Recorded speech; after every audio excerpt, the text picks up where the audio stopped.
Hello, my name is Todd Wilson. I'm one of the facilitators in the Multipliers Pathway process. In these series of videos, I'm walking through the core frameworks that we use in the Multipliers process. In this specific video, we're going to talk about the Level 5 framework. Just as the Gospel Saturation Vision Scope is the core tool or master tool that we're using throughout the pathway, the Level 5 framework would be considered the core framework tool that we're using. We will continually come back to this. My goals for this video are that you understand a little bit of the history of the Level 5 framework, that you understand what the Level 5 framework is and would be able to literally on a napkin articulate it to someone else. And I just want you to understand what we call the Level 3 magnet. The Level 3 magnet sits right in the middle of this framework, and it's what we call the ornery magnet. You are going to hear a little bit more in this video than any of the others. There's going to be some math, and we're going to talk some about magnets. So math and magnets would be one of the themes of this video, and let's just jump in and move through. So about a dozen years ago at Exponential, we started wrestling with the question, how many churches are multiplying in America? I wish I could turn the clock back. I think we might have been asking the wrong question. We were asking how many are multiplying.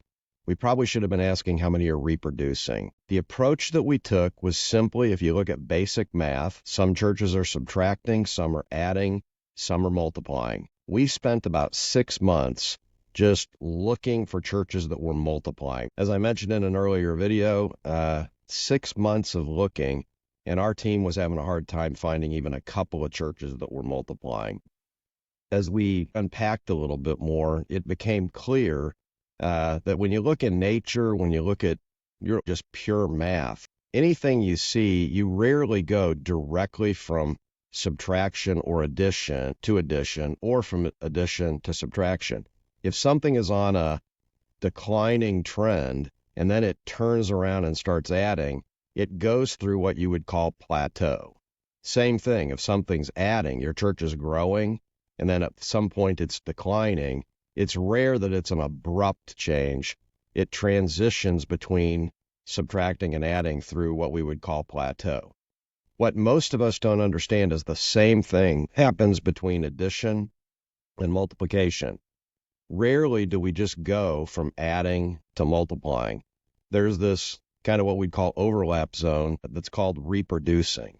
And that's probably the question we should have been asking when we started the study was, how many churches are reproducing? If I can just dwell for a second, we're going to do a subsequent video that's titled, How You Add Makes All the Difference. And what I mean by that is multiplication is an outcome of healthy reproduction. And reproduction is simply based on how you add. And so what I mean by that is we can add without reproducing.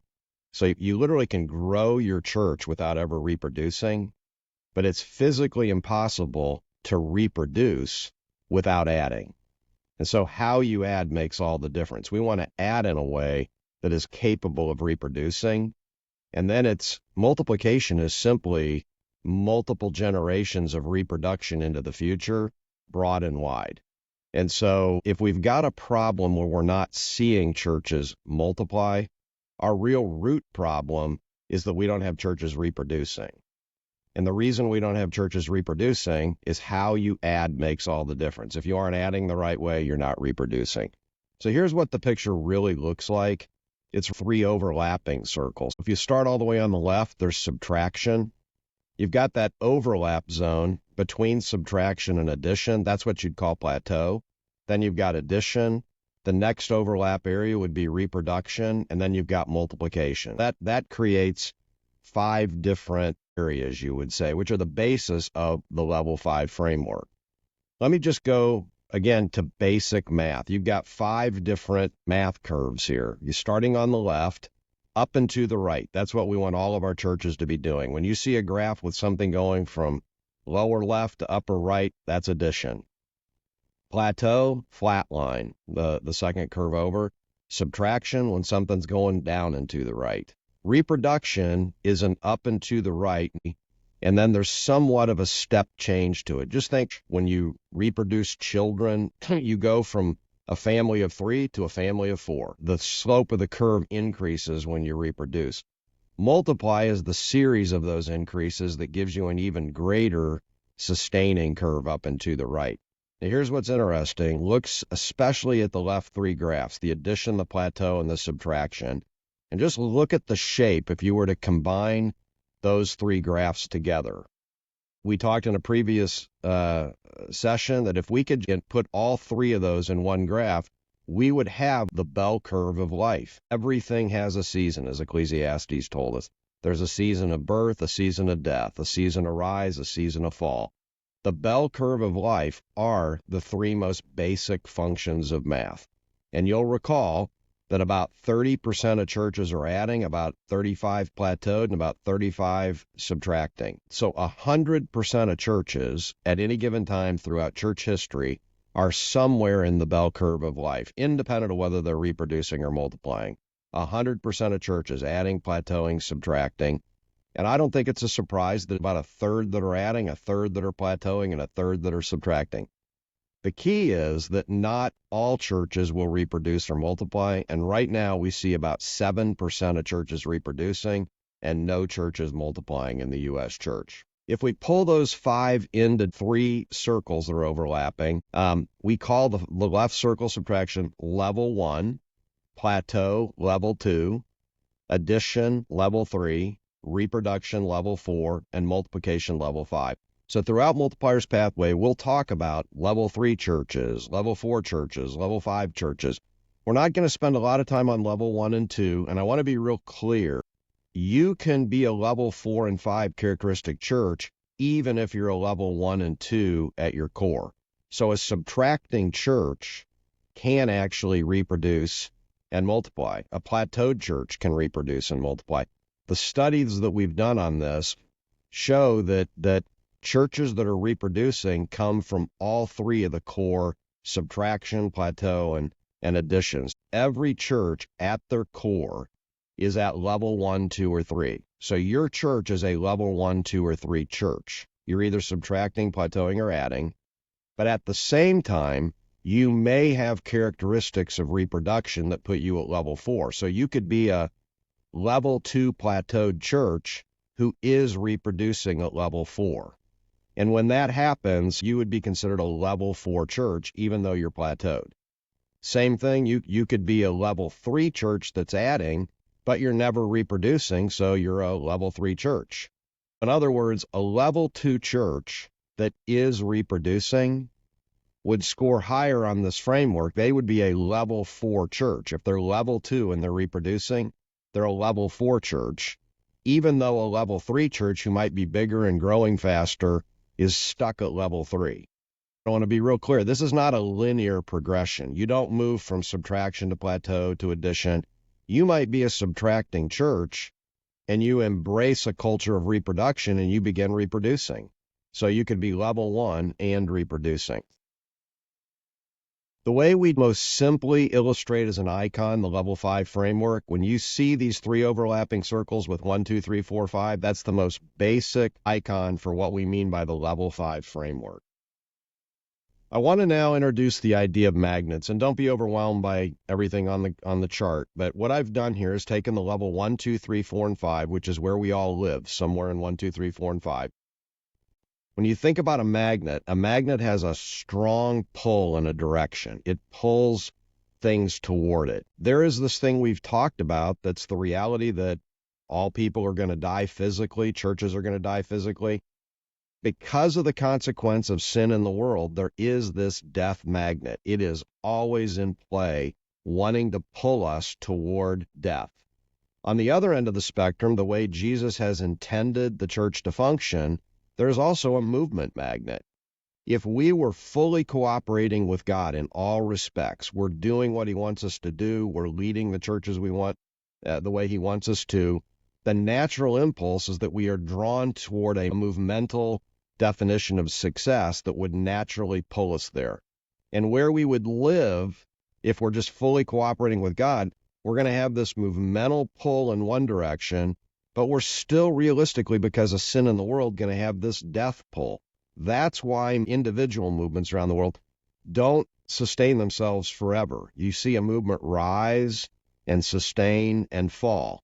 That's the consequence. That's this set of magnets in play. The movement rises as people are seeing movemental success, and eventually the death magnet still overtakes it and pulls it back. So we're going to live somewhere in this, the problem that we've introduced in the U.S. church with our current, what I'd call consumer-driven operating system, is we have changed our definition of success, the inherent definition of success. What is it? Growing large, sustainable, fast-growing churches. We have moved our definition of success and unintentionally put a magnet at level 3. If you're a subtracting church at level 1, what do you want to be doing? You want to be growing. You want to get to level 3. If you're at level 2, you want to get to level 3. But no matter where you are in the level 1, 2, and 3, that death magnet's always in play. So for the average church, this represents the landscape of where they're living. With less than 7% of churches at level 4, most churches are living somewhere between the death magnet and the level 3 magnet. They are aspiring toward level 3. We want to grow. We want to sustain. And in some ways, it's that definition of we want to get to level 3 that keeps us from naturally seeing and embracing the level 5 movemental success definition. The consequence is that as we focus on the level 3 success, we basically cancel out the effects of that movemental magnet at level 5. We create institutional programmatic growth cultures that define that level 3 magnet rather than success measures that can get us to level 5. What do we mean by the level 3 magnet? The level 3 magnet always has this attraction to it. I want to say there's almost a formula for level 3. If you do the right marketing, do the right outreach, have the best Sunday morning worship services with good children's programs, and you're doing excellence, and you have great staff, and you're multi-site, there's a formula you follow to get to level 3. It involves full-time paid staff, it involves buildings and building debt, and it involves great programs. If you put the 3 core things that make up the level 3 magnet, you've got staff, full-time staff, vocational people, you've got programs, and you've got buildings to house everything and to run the programs in. Just like when you're doing a franchise like a McDonald's, and there's 175 things you need to do. That's kind of how our operating system in the U.S. is. Follow the formula, and the right leader, the right charismatic leader, can grow a successful level 3 church.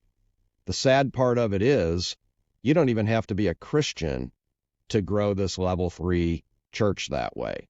You can follow the formula. If you're a charismatic, great speaker, you do the building thing the right way, you attract people, you have great programs. As sad as it sounds, you don't have to be a Christian to actually grow a large church at level 3. And so we like to say this level 3 magnet is very ornery. Back in about 2008, we ran a group called Future Travelers. There were roughly 12 megachurch pastors. They were all involved in church planting. In fact, they were leaders in the landscape of church planting.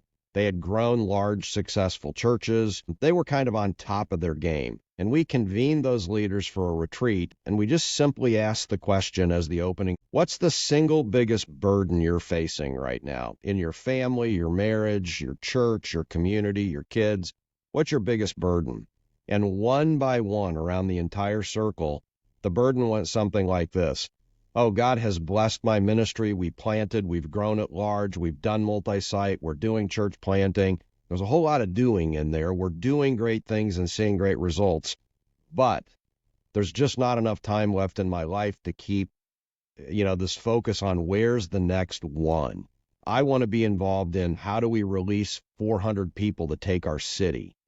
What they were saying in this round of question was, yeah, success is great at level 3, and we've done all the formulaic things. We're on top of our game. We've grown this great church, but we need to move from accumulating to releasing. What does it look like to get over this hurdle of accumulating that happens at level 3? And we didn't have the level 3 language at the time, but They really were articulating how do we get over the accumulation bias to a releasing and sending bias. The way I like to articulate what was happening in the room, it's as if they were all articulating that they've spent their career climbing a ladder, a tall ladder in the room, and the higher up on the ladder they've got, when they look around the room, they're realizing, oh my goodness, the ladder's been set against the wrong wall.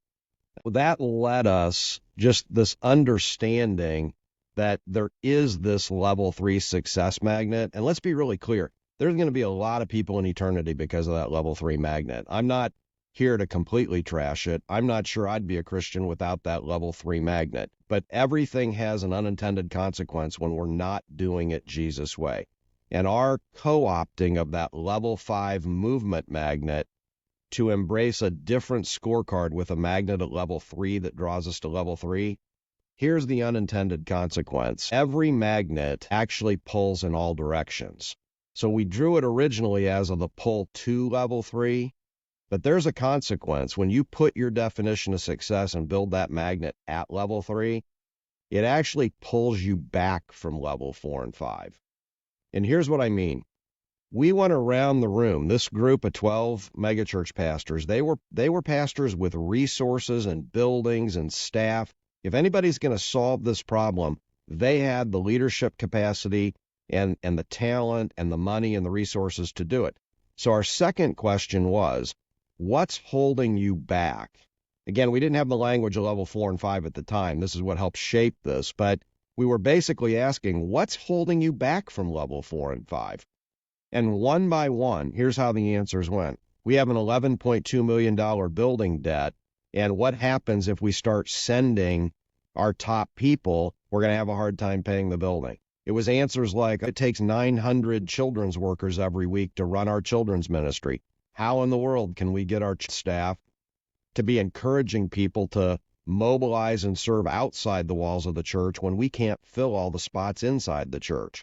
It included things like, well, every time we start a campus and we hire a campus pastor, and then that campus pastor wants to go plant a church, then we see sideways energy in a season of plateau at a campus.